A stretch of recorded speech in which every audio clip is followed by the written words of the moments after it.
Rich Tyler, how are you? I'm good, Matt. How are you this morning? I'm doing well, sir. The only thing I regret is that I was hustling to get here, as I should have, because you beat me here by a couple minutes and I didn't have time to get a coffee. But man, I have been waiting for this conversation to understand this. I was telling you, I was having this conversation, what we're working on today, this summer, where something like the unbelievable cost of fire stations. I'm like, I don't think they're as luxurious as you think, because that's the commentary. These buildings cost, X number of $1 million.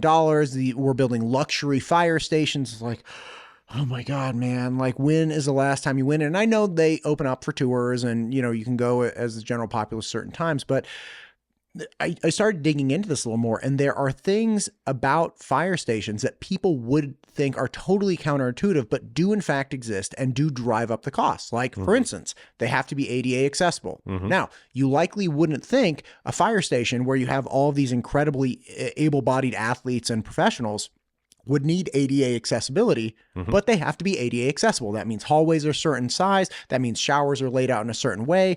You likely have fire suppression systems even within the firehouse. All of these different things drive up the cost per square foot and again, these are not things that the average populace would probably think about. So you work on in improving the lives of firefighters and first responders. And one of those things is designing and helping design and build effective, price-conscious fire stations.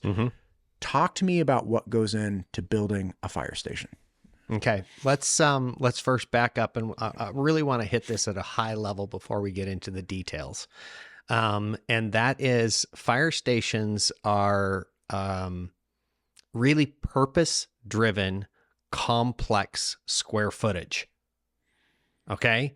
Meaning that when you design and build a fire station, and whether it's a new build or even a remodel, everything that goes into it has a reason.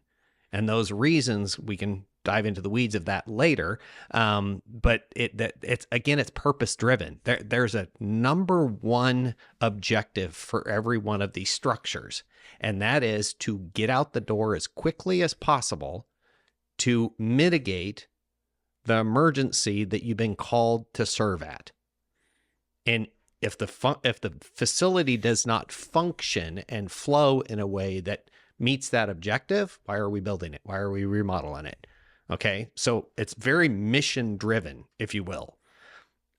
Backing up, we know in the fire service that we cannot control the scene, nor can we control the environment or the things that occur at a scene, and we can't control the travel to and from. We can make choices as we deal with all the input that occurs as we get to the scene. But the one place we have 100% control over is our facilities. So when we're talking about improving or adjusting or changing something that we have the most influence on, that's our facilities. That's why I do what I do today. And that is to really ensure that place where we have 100% control over, we're thoughtfully and intentionally achieving on that one mission. And that's get our people out the door as quickly as possible to serve our community. I have never been a firefighter, okay, and I have not spent any time designing firehouses. But essentially, what I think you're saying from what we have control over, it's like, look, I can't control where the emergency is. It could be in the hills, it could be right next door, it could be anywhere, and every second really matters. So to the degree that I can affect when I'm called to a random place, I can really only affect how quickly I can exit the building, right? And have everybody ready and get out the door. That is one of the biggest considerations. Am I getting that right? That's a part of the many factors that are part of that consideration when you walk out the door or you are moving intentionally out the door. Sure. The other part is, what's the emergency? Okay, if you're having a fire at your home, sure, you're going to respond with equipment that helps you mitigate, solve that problem. Different perhaps than a medical emergency. Correct. Or a cat in a tree. Or somebody in the river, or right, a hazmat scene. All those different emergencies that the fire service responds to has nuances to it. And with 200 years of history behind us, we know that when we roll out that door, we want to have the right equipment, the right personnel the right training to be able to solve that problem as quickly as possible, because most of the time it's a life danger environment. Yeah. So obviously, I mean, something you talk about rivers, and I've been chatting with some people about this because the Boise River is obviously this fantastic attraction, but every year you have to have, again, firemen, which is, you wouldn't anticipate. You're like, oh, it's the firemen that are going to go into the river and do like an emergency rescue. It's like, yeah, but it really is, because who else are you calling? Right? Like those are the people you have to call when it's like the rubber hits the road. But you're not going to have like a Zodiac, on the ceiling and like trying to winch it down as you're trying to get out the door. So you have to have a certain level of square footage and accessibility to emergency equipment at various seasons or 365 days a year. Exactly. Gotcha. The other thing I was thinking about just now as you were talking about this, how thick is the concrete on the driveway underneath the fire truck?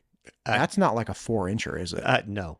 That's one of the factors that play into the cost of a fire station, is you're not putting your minimum residential or even commercial concrete and asphalt around that station, because your standard fire engine is somewhere around 30 to 40,000 pounds. Your standard fire truck with the aerial ladder on the top is somewhere between 70 to 80,000 pounds. And when you're driving 18-inch with like reinforced rebar, like how thick is that? That's got to be astronaut. That's like a runway for an airport. Almost. Oh almost. my gosh, that's almost. wild. Because you're driving this apparatus in and out of the station multiple times every 24 hours. And if you do not have the appropriately sized and engineered concrete and asphalt pads, you're going to wear them down. Gosh, man, that's wild. Okay, I'm going to get out of your way. Help me so like concrete, that's a big one, right? And again, no, that's one of many factors. One of many factors. And to be clear, that's not even something I thought about until like 5 minutes ago when I'm just, so these are things that I, as a civilian, could look at and be like, why is this so expensive? And you're like, well, if you took a drill, you'd have to drill like through 2 or 3 drill bits to get to the bottom of that because of all these things. So there are a lot of things like that. Help me understand these things. Okay. And let me start off with first setting the scene. I've traveled across the U.S. many, many, many times, visiting different fire departments, fire districts, and touring stations. And I want you to know that every fire jurisdiction I've been in, I've yet to see a jurisdiction that is taking advantage of the taxpayers, because it's not in our culture. Everyone is trying to do the best they can with the dollars they have to turn around and serve their community responsibly. I got to tell you something. This is really ridiculous.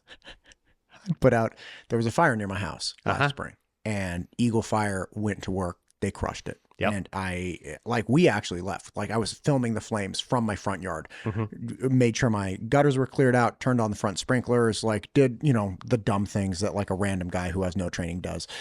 Anyway, and I put that clip up. I'm like, hey man, I don't think anybody in my neighborhood has complained about like the fire district or would complain now, right? We all want it when we need it, right? Oh yeah. And somebody put this note up. One of the comments, it was the hottest take I'd ever seen. She was like, firemen actually prolong the duration of fire. And I was like, oh really? What? And she was like, yeah, they get paid overtime, so they delay putting out the fire completely so that they can clock up more hours. And like, and then she went on to say that they also rent equipment that they don't need because the equipment sits in the yard. And she has like a friend who has a rental company, and they just rent equipment that never gets used. And it's this big old scam where like somebody's getting rich. And I was like, okay, so if there's an emergency that requires rental equipment because the fire district can't afford to actually purchase it themselves, you want them to negotiate and go pick it up in the time of the emergency.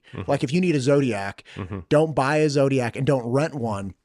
But just at the second you need one, then you get all the guys, and then you're like, okay, let's go down to the Zodiac rental store and like see if they got one available. And I was like, this is so wild. So again, and obviously, I thought it was a silly thing to say, but like the nature of the business is fix things as quickly and effectively as possible, anyway. Yeah. Keep going. Our three priorities. And I've known this for the entire time I started Fire Academy. And that was life safety is number one. Property conservation is number two. Environmental considerations is number three. Every decision of every day is based on those three factors in that order: life, property, environment. Got it. So again, taking that into account. Yep. Hit me with the factors. Okay. So again, fire stations are dense, complicated square footage. They're not just four walls and a roof. It's not a residential structure. On top of it, it's more than just a place to store apparatus. It's not just a garage. Okay. It's a garage with a sleeping quarters for, round the clock usage, living space, training space. And then there's also a shop in there so you can work on your equipment and maintain your equipment. So it's a multi-zoned building that has many factors that are built into it, all with the purpose of getting people out the door as quickly as possible to mitigate the emergency. And it's used 24/7, 365. All right. So your home or your business, you are only in part of the day. You're only using it part of the day. In a firehouse, they're being used all day, and every day of the year. So let's just take in, let's say, laundry. Okay. You're a family of four. You're doing laundry on the weekend, maybe 4 loads, 6 loads if you go through a lot of laundry and it's, cold and muddy outside. Sure. In a firehouse, you're doing that every day. Because you not only have your uniform you're washing, but also your sheets and towels you're washing. And then on top of that, your turnout equipment, you also need to take care of and keep it clean. And we'll talk about cancer rates here in a little bit. But all of that is, all of the appliances, all of the square footage is being used 24/7, 365. So when you're looking at getting a washer and dryer, you're not getting like a Maytag from Home Depot. You can, if that's what you want to pay for. And understand that it's only going to last a certain number of cycles. Okay. So your frequency of replacement is going to increase. But what would likely make sense, I assume, is getting a more commercial grade wash and dryer, which is a larger upfront investment, but you have reduced replacement costs. Mm-hmm. Since we're talking about details for a second, let's go down this rabbit hole. Sure. Okay. Those apparatus bay doors that are in your fire station, you can have a general purpose roll up commercial door, which is less cost up front. The maintenance on those are fairly regular, monthly, sometimes weekly, and you will pay over time more for that door and the maintenance of that door than the newer high-speed bifold doors that are more costly up front, but less maintenance over time. So as a fire jurisdiction, you're looking at how you want to build your fire station. You may go, okay, I have only X number of dollars. Where can I get the most bang for my dollar, the most value for my dollar? And if you choose to put the lesser expensive upfront roll-up door in versus the bifold doors, you better also factor in that over time, you're going to need a maintenance budget that can cover that. So if I were motivated by trying to pat myself on the back to reduce costs, I could likely go to the taxpayers or the constituents and say, hey, man, I brought this fire station in at 20% under budget. Bully for me. And people, the average person would look at it and say like, oh, that's really great. Like, well done, sir. But in reality, if I'm cutting these little costs like doors and appliances, ultimately it's going to cost way more down the line, and nobody's going to know that that's because the person who saved money up front was just essentially making very poor investments. It's not necessarily a poor investment. It's a choice you make. Am I going to spend the money up front and have less ongoing maintenance costs? Or am I going to spend less money up front knowing that I'm going to have more or higher maintenance costs over time?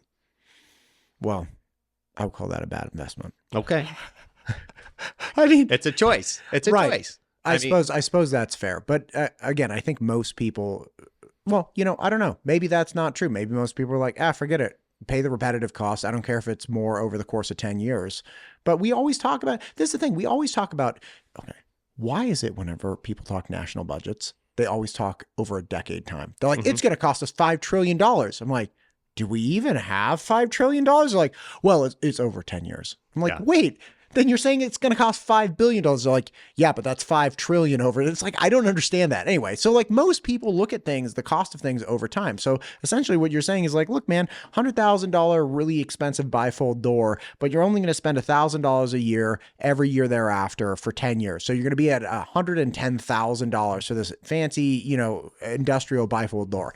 You could do $75,000 for just the normal roller door, but you're going to spend $5,000 a year in maintenance, which is going to come out to $125,000 in a 10-year time frame. So you're going to save money by doing this expensive commercial door. Yeah. And by the way, bifold doors are getting cheaper than that now. Oh, God bless it. How much are they? It depends on which product, but they're running anywhere between 30 to 60.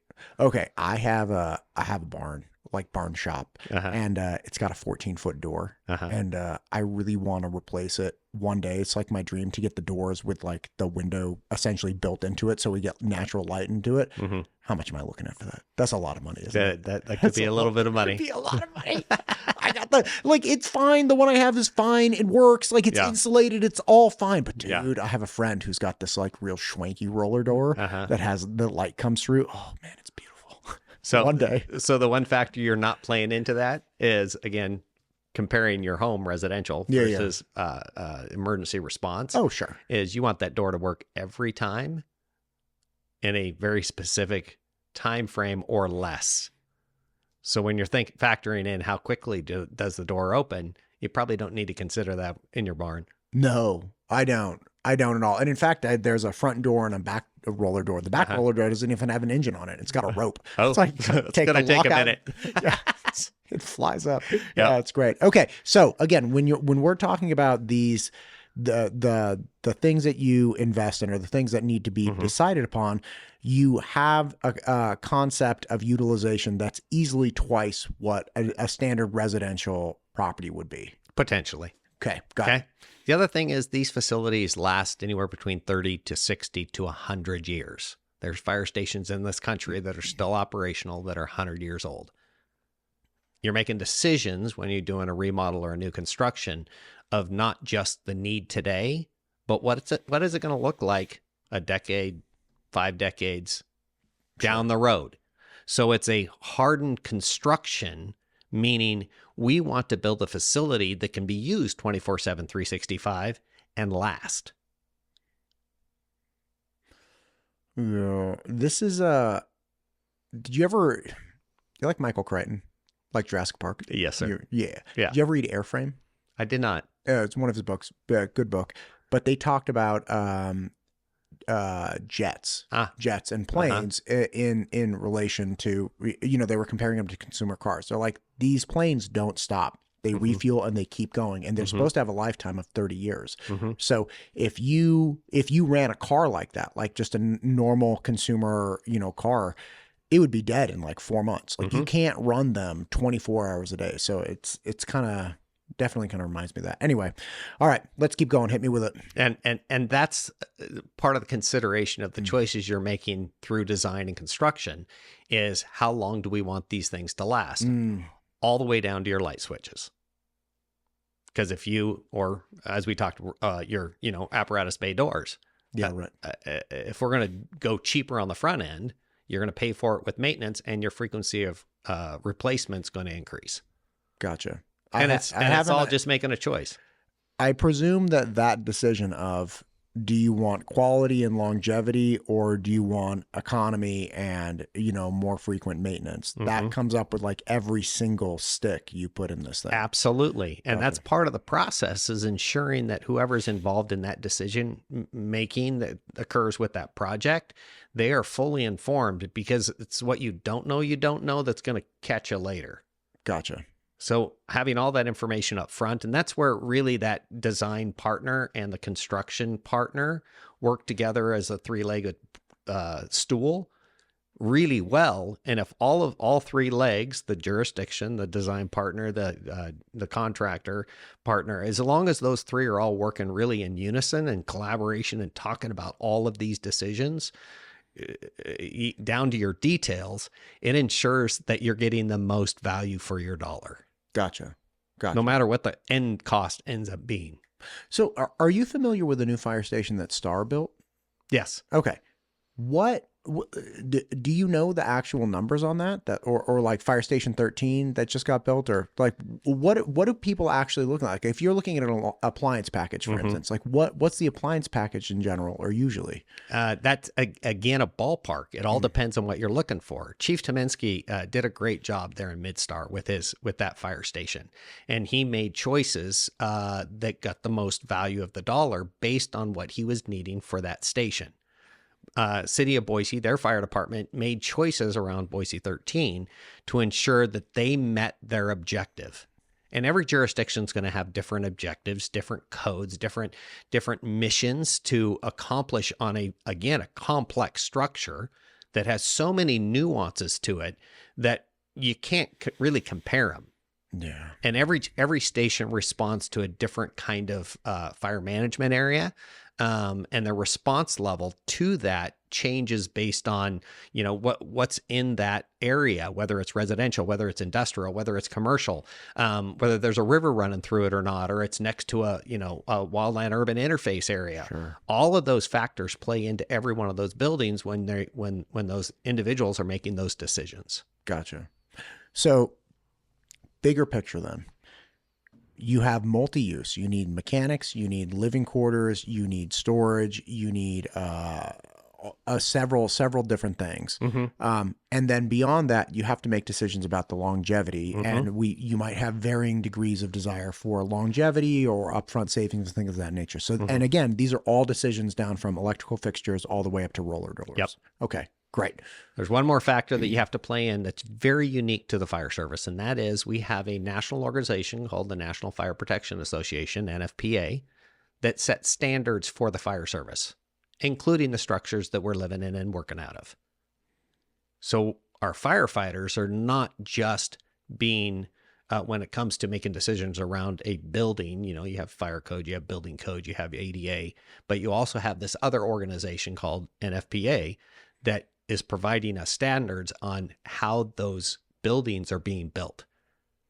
Why is there a national organization that does that? Why not just let states regulate themselves? The National Fire Protection Association is really there as a governing body that helps us being the fire service, and all of those of us that are involved in the fire service in some way, shape, or form, sure, helps give us guidelines to be able to do best practices. When you have 200 years of history, there's a lot of lessons learned. Let's not repeat the ones that didn't work. Let's repeat the ones that do work. So they are there to help us, NFPA, to work with the fire service to ensure that what we do is really staying focused on our mission, and that's serving our communities. And one example of that is the 1500 series that goes into the health and wellness of a firefighter. It used to be, when I started my career back in the late 90s, the number one cause of fatalities within the fire service was heart attacks. That has changed. Now the number one cause of fatalities within the fire service is cancer. Our cancer exposure has changed over time.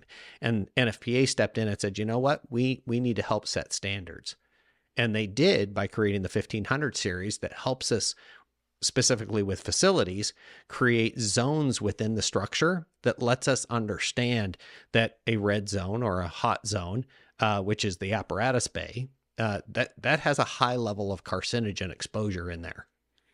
Versus our sleeping areas, we want that to be a green zone or a cold zone, which enables us to understand that where we spend our sleeping hours when we're at the firehouse, or our relaxing hours, or our training hours in the training room, those are clean areas where we're not exposed to carcinogens, which is reducing our life expectancy. And so essentially that's one layer of guidance that's just making it really clear, like, hey guys, if you're going to behave in whatever way you can in your discretionary time, you probably want to avoid these areas and you want to probably maximize these areas.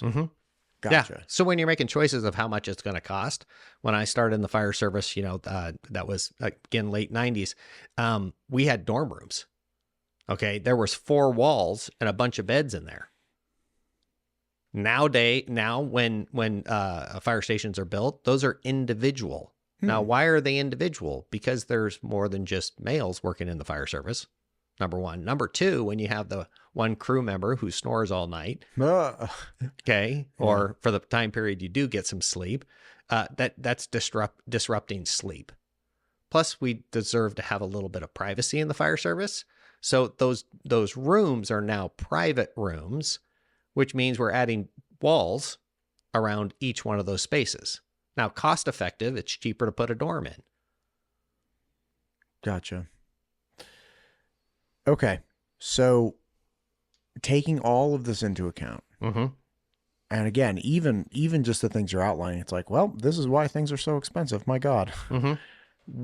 What are all of the, as you brought up the national fire regulations, what are all of the agencies that have a say in what goes on here? Because again, the American Disability Act, they have a say on what goes on. The NFPA has a say of what's going on. I'm sure state entities have a say of what's going on. Then you come all the way down to just localized building codes. They have a say in what's going on. Like, how many of these do you have to appease that layer on additional asks or requirements? It all depends on site to site. The more rural you get, the fewer there are. The more urban you get, the more their tendencies. Gotcha.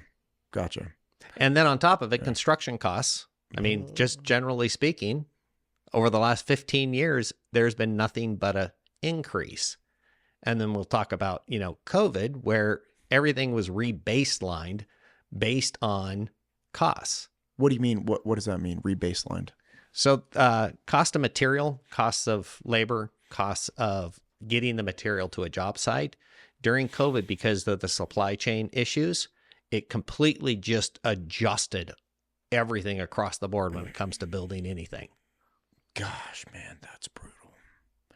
Okay, keep going. So I'm costs are not taking going it all in. Costs are not going down. They just continue to go up. And that's, Gotcha. Again, material, labor, and the cost of shipping that product to the location to be able to build. Gotcha. Okay. So it's not getting cheaper. That's a factor.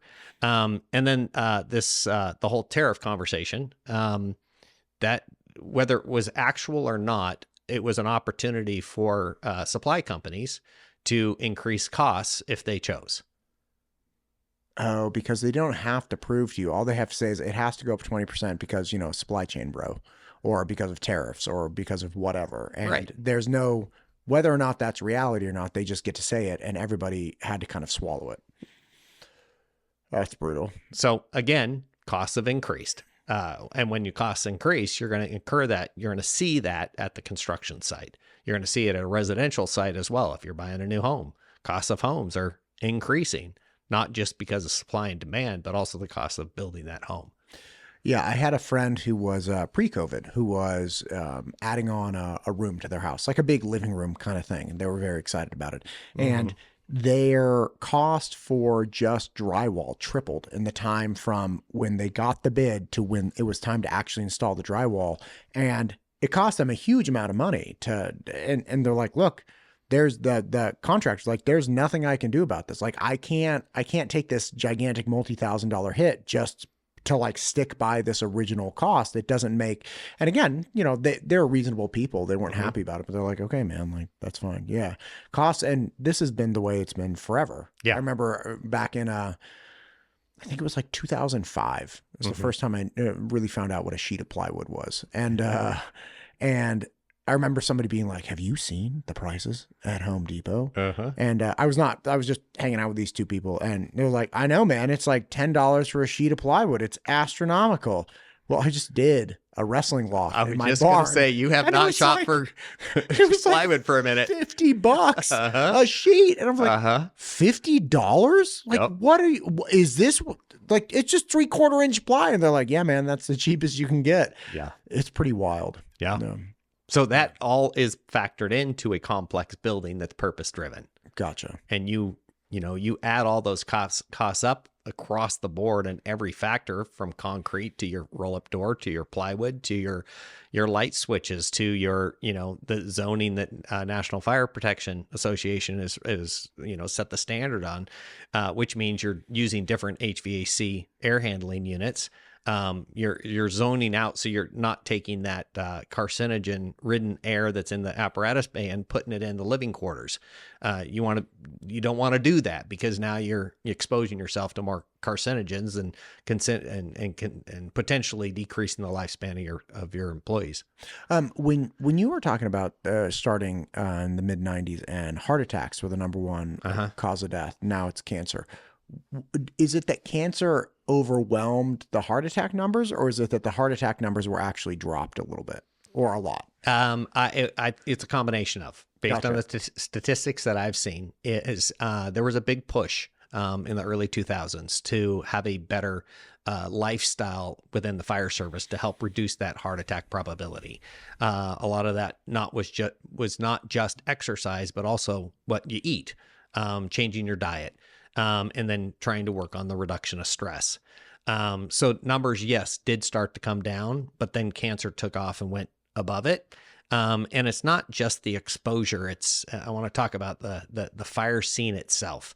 Back, 100 years ago, the products that were inside your home were made of natural products. Right, cotton, wood, whatever. Exactly. Yeah. Okay. There were very little petrochemicals, the plastics that you see today that is in everything.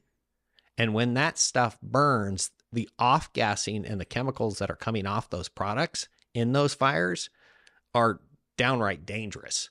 And exposed to those, that's really what is driving that cancer rate up. And it's not just the smoke or we have self-contained breathing apparatus. So we're not breathing it. Right. We're exposed through our skin, and in our turnouts. So when we put our turnouts on, if you were in a fire yesterday and you didn't get them cleaned and you sweat, and then your skin absorbs whatever products on those turnouts, you're then you're absorbing it through the biggest organ in your body, in your skin. That's your skin. There was a time period when you'd see regular fires, it was typically 2 to 3 days. You hop in the shower and the hot water would open up your pores, and you'd still smell the smoke from the fire that you had days ago. But now there's research that's showing that, if you can get into a sauna and then cold plunge, that helps those pores basically expel all those carcinogens that it's been exposed to. Man, that's a wild time. I could not imagine. I was very fortunate to do fire ops last year, which was great time. What was hilarious is that it was in May. May's not that hot. No. Like 85 degrees, 84 degrees, very, very reasonable. And, they put us in turnouts, and I'm like, okay, great. No problem. Man, by 10 a.m., people were throwing up and like passing out. I'm like, we're not even working. Like from 9 to 10, we were watching people break open doors. I'm like, get in there and hammer and crank it, the whole thing. Fine, whatever. That's fine. But we weren't even doing stuff, right? And people, I was telling all the people, the guys I was hanging out with, I was like, listen, next year, this is what you do. First off, make it in August, okay? And this is when it's triple digits out. This is what you do. This is it. Hang with me.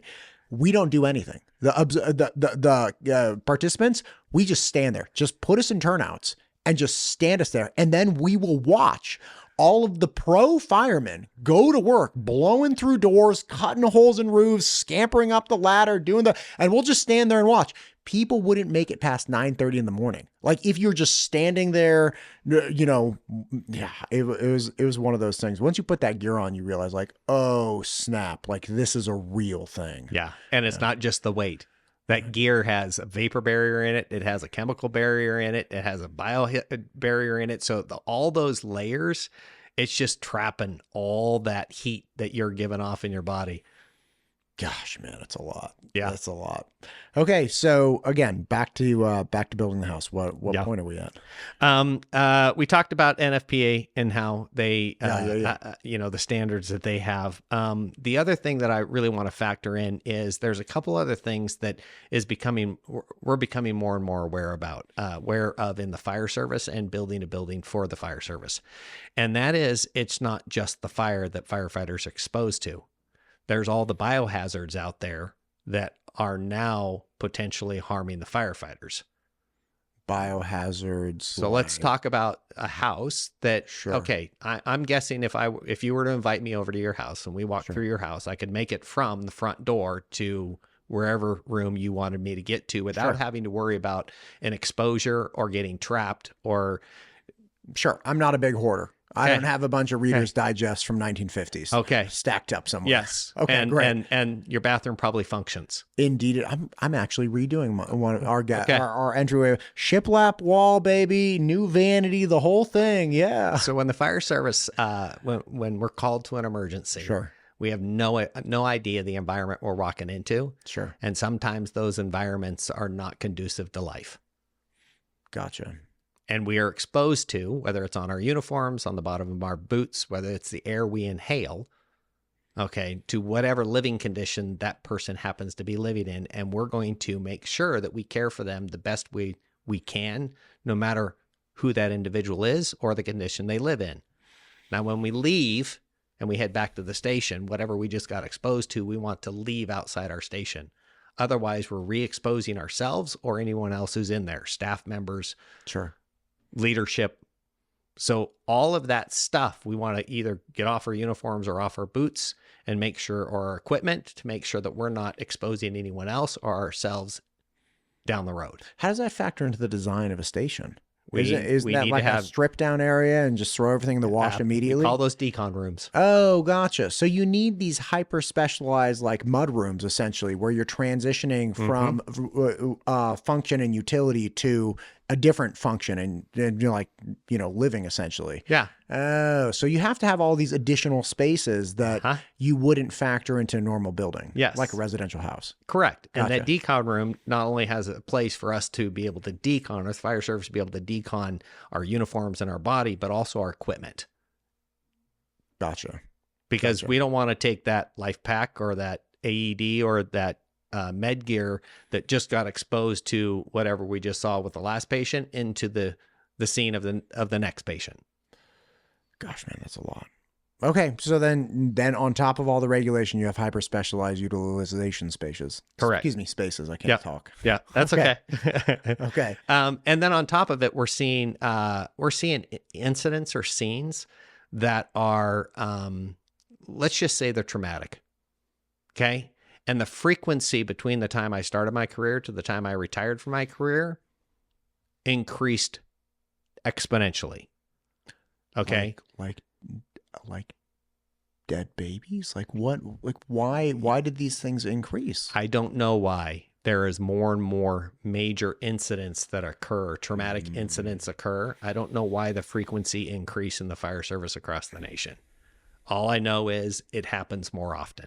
Gosh. And because it happens more often, it's something that we need to be able to debrief, reset, recenter to be able to go on the next emergency. So we're not compounding or adding on those kind of traumatic experiences from incident to incident.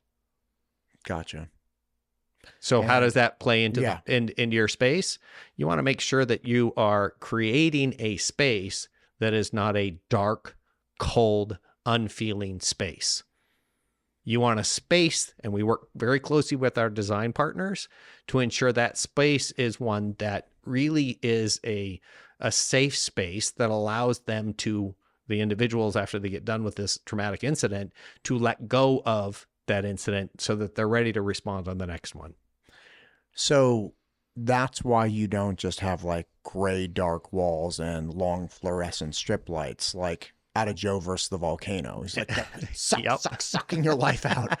Yeah, that makes perfect sense because, and it may not seem like a lot for day one, but after like 20 years, I could imagine that that's just really tough for you. One of the things that Boise 13, the designers who worked on that one did, from my opinion, and again, this comes from the fire service opinion, they did well, is really bringing the natural light into the space. It's not that much more costly, and the environment is so just warm and friendly. I have not been granted a tour of that place. Well, let's get that done. Let's get that done, Rich. I would love to go through and see the decon room, see the natural light. Yeah. Yeah, man. Let's get that done. Yeah, for sure. Okay, so all of these things make sense. Nothing you've said is like, well, that seems, superfluous or whatever. Okay, great. Let's keep going. What's next? So there's a couple other things that play into the factor or that's current. Okay. All right. Part of that is technology. As technology continues to change and adapt and progress, let's call it that. For instance, again, I'm going to reference back to when I started. We had notebooks that we would write our calendar items in, a journal. Sure. Okay. And then we'd have pads of paper that had, I just lost the word. It had that paper in it. So when you wrote on the top piece of paper, it was carbon copy. Carbon copy. There it is. Yeah. Forms for our EMS incidents. You'd write it out. Yeah. Well, that was all pen and paper back then. Now we're in computers, and not just computers, but laptops, ones you can take with you. And you can do all your report writing online on the fly as you go. Got it. Okay. All that technology costs money. Sure. And it's more costly than it was in the past. Sure. And that's factored into that building cost because your station has technology, including the alerting system that gets you out the door in a expeditious fashion. Gotcha. Okay. So then even down to little things like tablets and hard cases and all of that stuff. And all the wiring that goes into the building, low voltage, the fiber optics, all of that plays into the cost of the building. Gotcha. Okay, that makes sense. And making sure that all those ports or the Wi-Fi that's built in and the alerting system is all part of the cost of construction. Bro, do you guys have the bougie USB plugs? The ones that come in the outlet? They're like $50 an outlet. I'm like, this shouldn't be $50. They're like, yeah, well, just get the adapter if you don't want to pay that. That outlet's only $3. I'm like, you got me by the... I get so mad at those. It's like... Can you just make my life convenient without just taking it from me? Yeah. Having it be so costly. Yeah, right. And then another factor that plays into fire service today than it did years or decades in the past, and that is security elements. Interesting. Now, the fire service needs to have, depending on where the jurisdiction is, and this is less so in Idaho than in other parts of the country, but you need security fencing, you need cameras, you need ability to get through doors, your badging system. All those security elements also play in the cost of construction. Can we talk about the requirement for an extra large dumpster for all the people that you don't know that bring you food? And they're like, this is from a wedding from yesterday. Thought you guys would want it. It's like, why are you giving us all of this? Like, you have no idea what temperature was kept at. You have no idea who cooked it. It's like a half-eaten pie. It just goes straight to the dumpster. Like, I'm not wrong on that, right? Like, that's actually a health risk for if you consider it. That's a hilarious story that really reminds me of my career, and that was there was an individual who had come by and bring food, and the intent was, of course, amazing. It was positive. It really cared about us and wanted to make sure that we were taken care of, and the cat hair that we'd find in those dishes was not something we would want to partake in. However, Every time we saw her at the station, she was welcomed. She was treated, the best possible because she's, a taxpayer. And that's who we serve day in, day out. We want to make sure they're well cared for, and we didn't eat the food. Did you know the cats' names? No. No, never asked. Nope.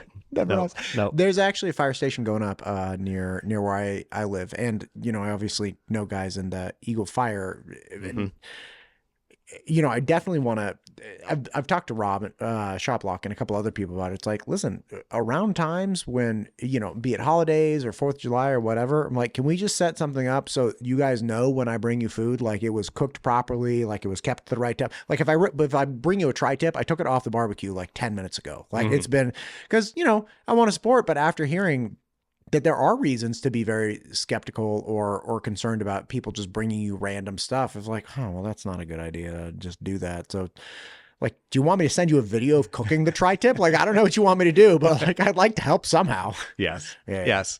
And really, I want to go back to that community connection since we're talking about that. And this factors into the building, how we design and build a fire structure. Fire stations are part of the community. They're connected to the community, which is why individuals want to bring food to their firefighters. Right. Okay. And firefighters are out at their, whether it's a birthday or a community event or an open house, that connection is real. And that connection is important to maintain trust. And that trust is what binds the two together. So when we build a fire station, work with the designers to build and design a fire station, we want to make sure that it's also welcoming to the community. That up front entrance draws the community in. Some fire stations have community rooms that allows the different community, the neighborhood association to meet and be able to have a space that's safe for them to connect not only with each other as community members, but also with the fire service, because that trust is so important. And the only way you maintain and foster and build that trust is by keeping that face-to-face, that human-to-human connection. Yeah. Yeah, I have appreciation for that. So again, perhaps another organization, a different kind of layout or organization of the fire station so you can have larger community things. Gotcha. Yeah, because you want to maintain that connection. Gotcha. And while we talk about security elements to keep the people you don't want in the station or around the station out, at the same time, we still want to make sure that there's that connection. That connection is not lost. Gotcha. It's important. Okay, next one. Okay, other costs. All reasonable so far. Other costs or other factors that play in the cost of a fire station is it does have to have emergency power and standalone generator. Because if it's a critical part of the critical infrastructure. Sure. So if there's a major event and it doesn't have power or doesn't have gas or whatever, it's got to be able to water, any of the utilities. It's got to be able to stand alone, no matter what the event was that occurred. Because the fire station has to exist, whether there's an earthquake, whether there's a wildfire, whether there's a major power outage, whatever, that critical infrastructure still must be able to serve the community. And the cost of generators are not going down.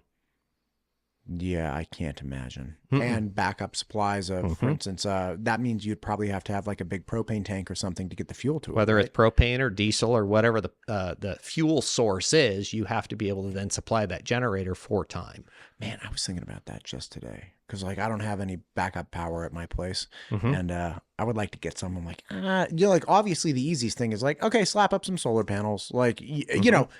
But then, of course, it's like, well, are you going to do backups with batteries so you can load shift or store power? And then it's like, well, if you're doing all that, maybe just get, a generator. But then if you're doing the generator, then you need, some kind of backup fuel because if the gas lines go, then that's a problem. Gosh, man, that's a lot. So when we talk about that, let's go back to Boise Sure, 13. sure, You sure. mentioned that. We'll show you when you come out for your visit. Great. That we're going to get scheduled. Here we go. I'm a master at getting shown around places that I shouldn't be. Oh, right. I get We'll invited. put you in a vest and a hard hat. It's great. I get invited to events that there's like, it's only like, how did you get invited to? So I'm like, I don't know, man. People just like, they give me a lanyard and I come. Yeah. It's fantastic. That's awesome.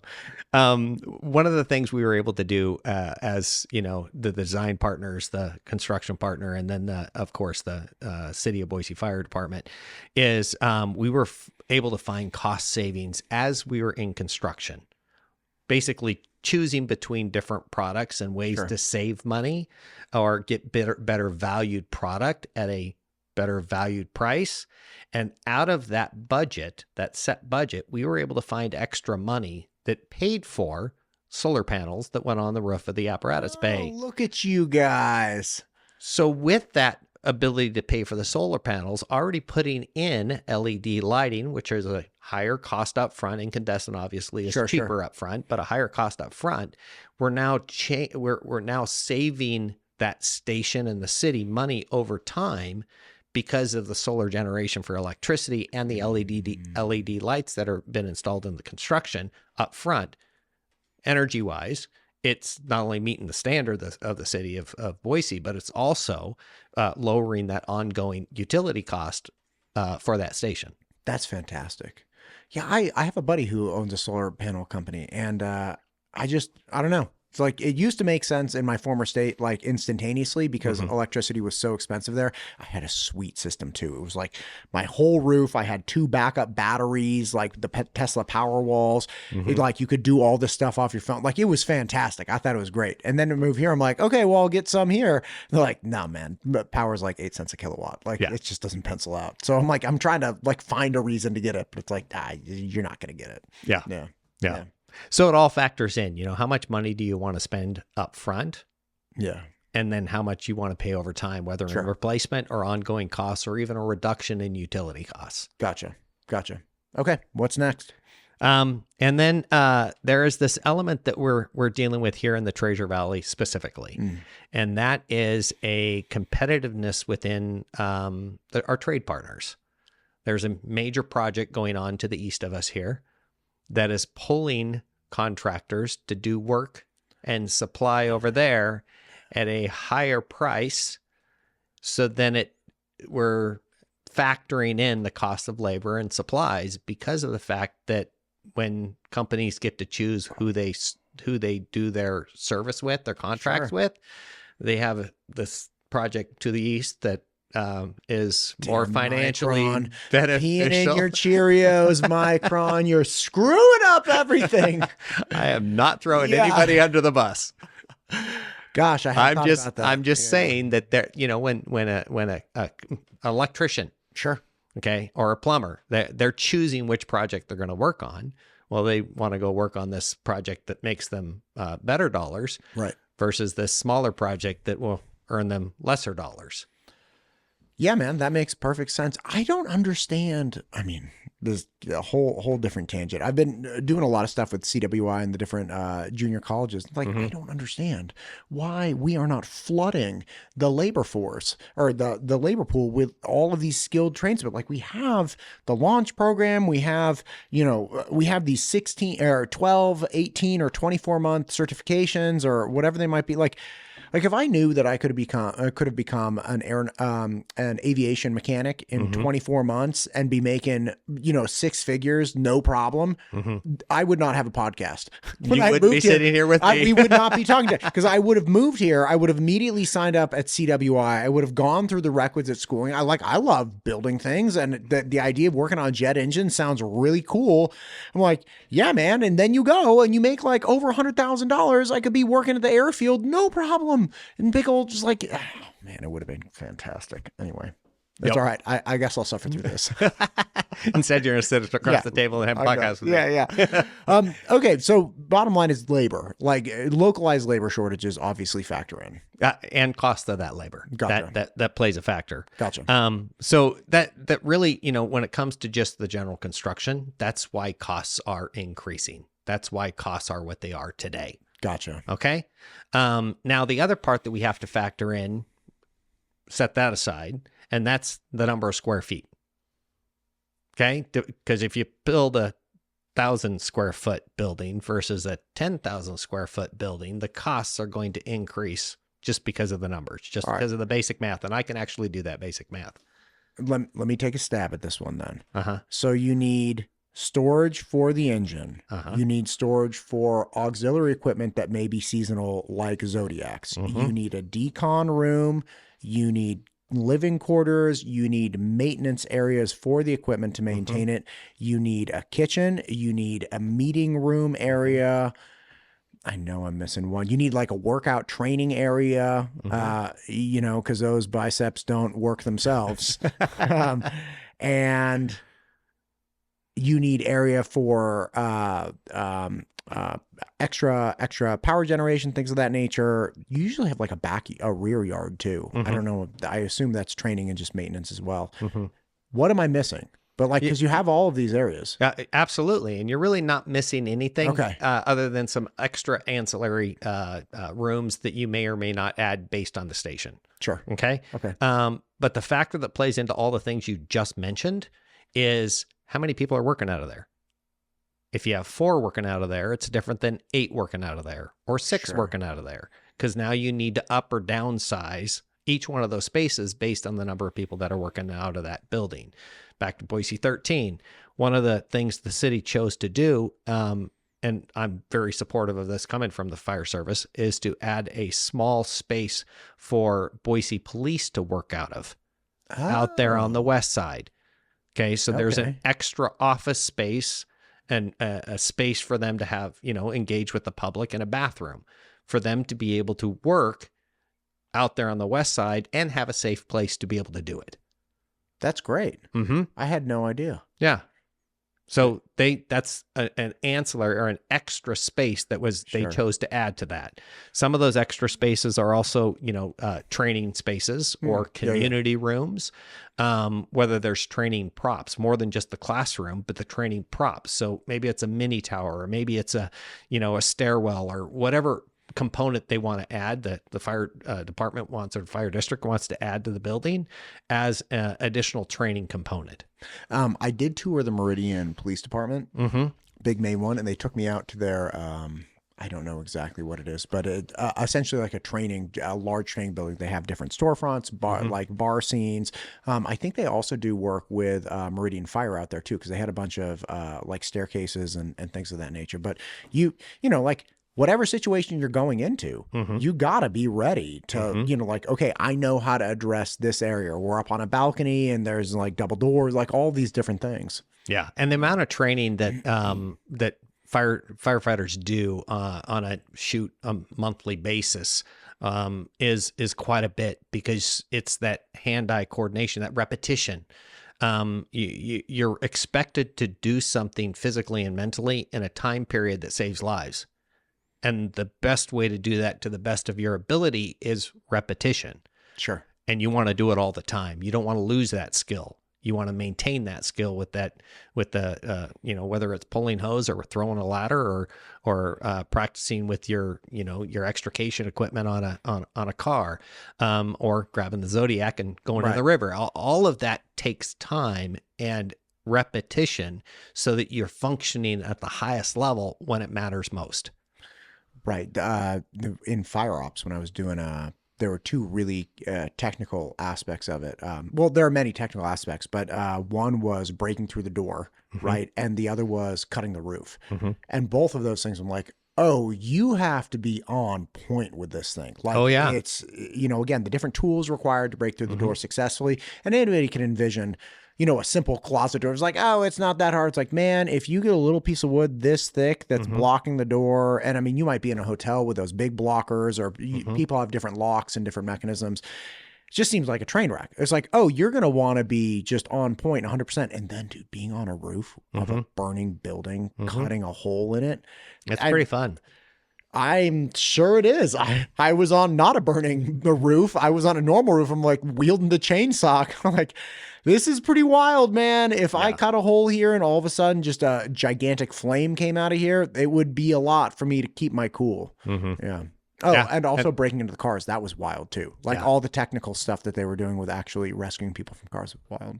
And all of those factors you just mentioned continue to progress and change. So let's take the car for an instance. It used to be just gas cars.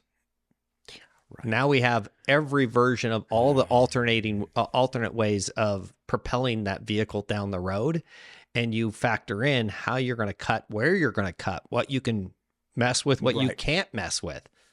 How do you put out an electric fire from a battery?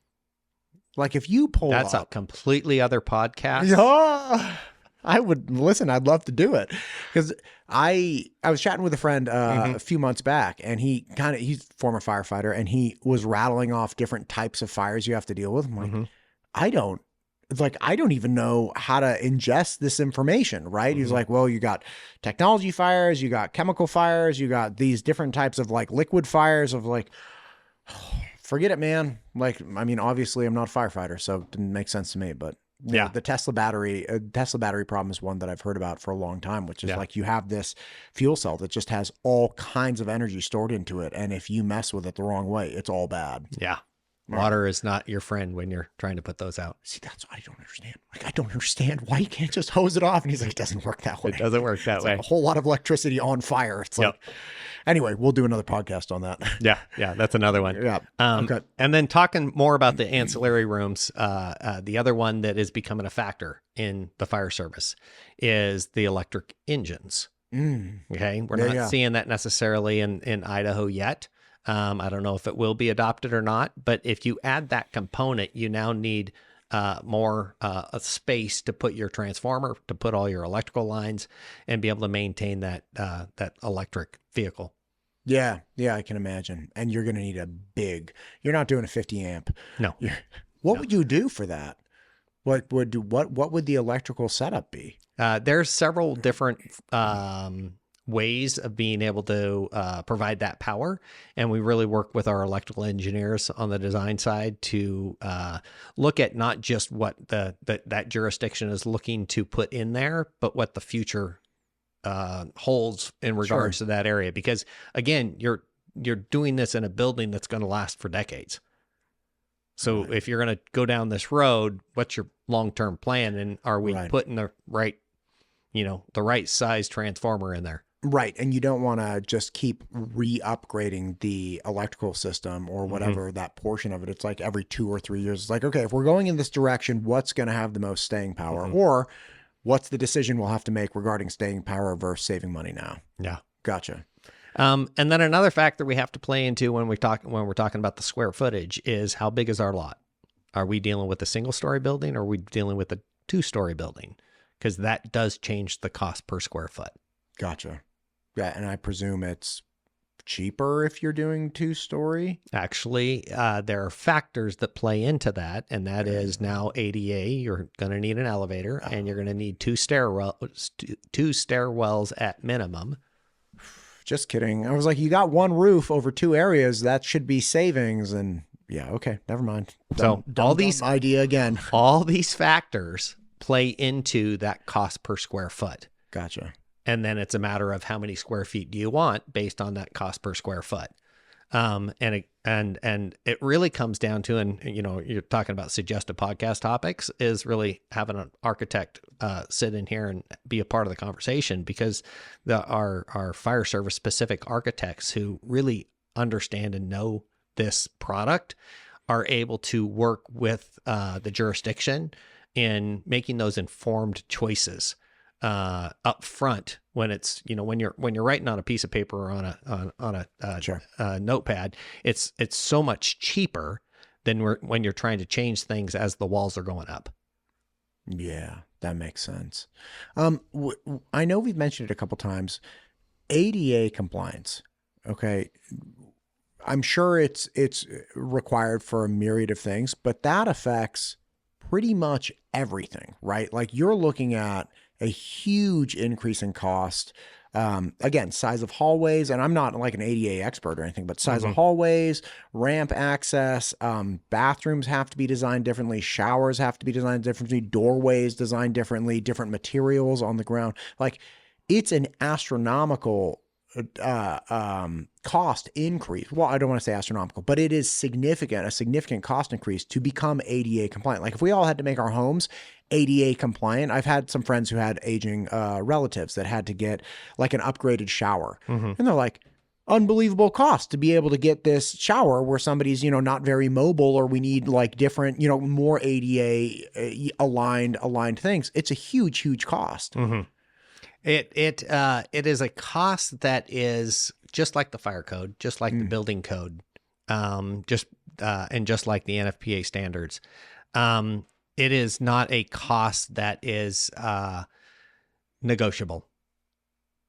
Right. And I'm not It's a saying that standard. it should be. Yeah. So, but to be clear, this is not something that people would take into account, or if they're doing their own construction in their residential neighborhood, they're like, this is ridiculous that these things cost so much. I just added a room to my house. It wasn't that much money. It's like, yes, likely not ADA compliant. Yes. So nobody's, at least I'm not arguing, hey, you should revise that. But it's one of those things where it's like, you have no reference until you've tried to like upgrade a shower. And you have to factor it in. And again, it goes back to how many.